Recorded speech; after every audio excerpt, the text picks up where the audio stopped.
So welcome back, guys, and thanks for stopping by. Today I want to show you about all the tips and tricks that I've come up with over the last 4 years. I've been flying drones for 4 years. I've got hundreds of flights and I have a pretty good idea of all the things that you're going to encounter when you're out in the field. So my intent is not to show you how to fly in a situation that is potentially illegal. My intent here is to give you the tips and tricks so that you can enjoy your hobby safely and openly without having to explain yourself to everybody that passes by. Coming right up. Alright, so tip number one is to always understand the flight restrictions in your area.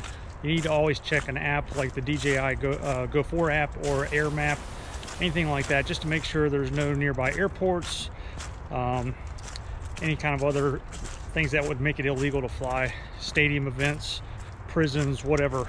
There's all kinds of possible things out there, and you just don't want to unknowingly get into trouble, and then because the onus is always on you. So always do your due diligence, make sure it's perfectly legal to fly, and you're good to go. That's tip number one. Tip number two is to fly at dawn.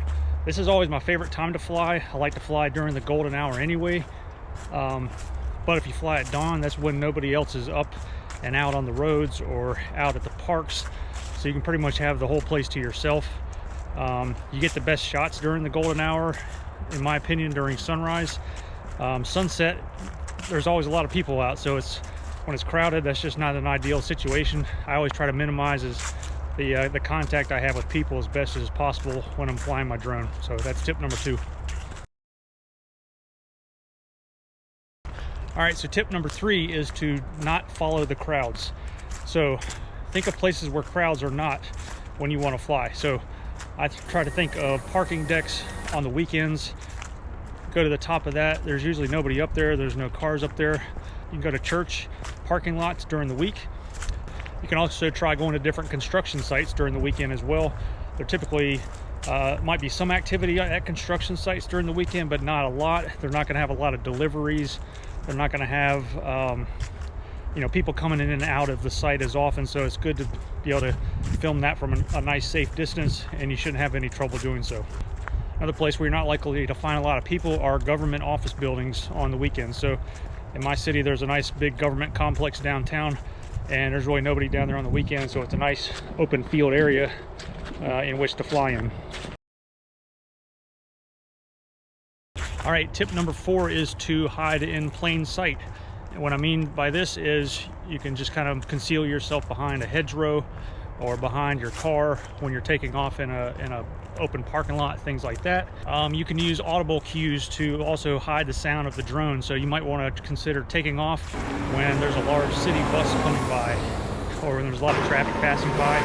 If there's a quiet little place next to where the traffic is, a quiet little open area or field, that's always a good spot. Okay, and tip number five is to blend in by not looking like a drone pilot. So I know there's all kinds of nice accessories out there, and I like the accessories as well, but those also can make you look like a target.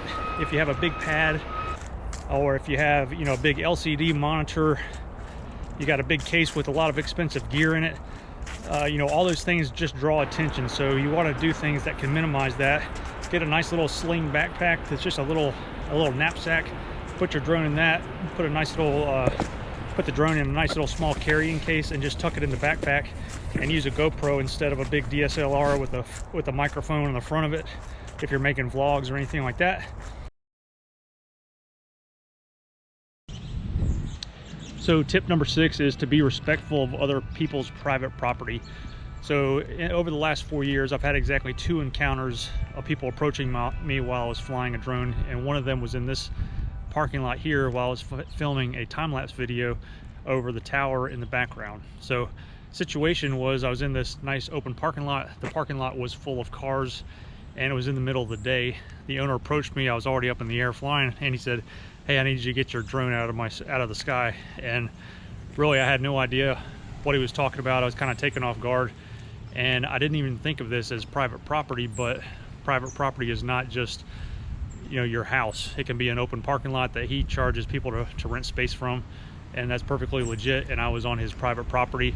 didn't even think about that, and his main concern was that the drone was going to fall out of the sky and damage one of the cars of his tenants.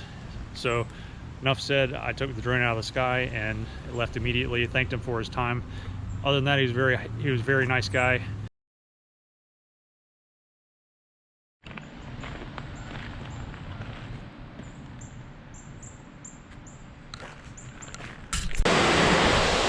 So tip number 7 is to avoid places that charge for photography or videography.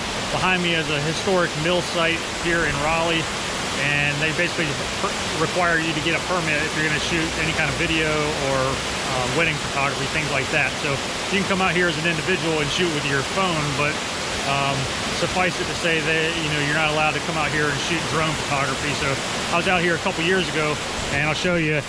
Really all I wanted to do was do a nice tripod reveal shot and just kind of go up and over the falls there, because there's a nice lake up there, so it would be a nice little reveal shot.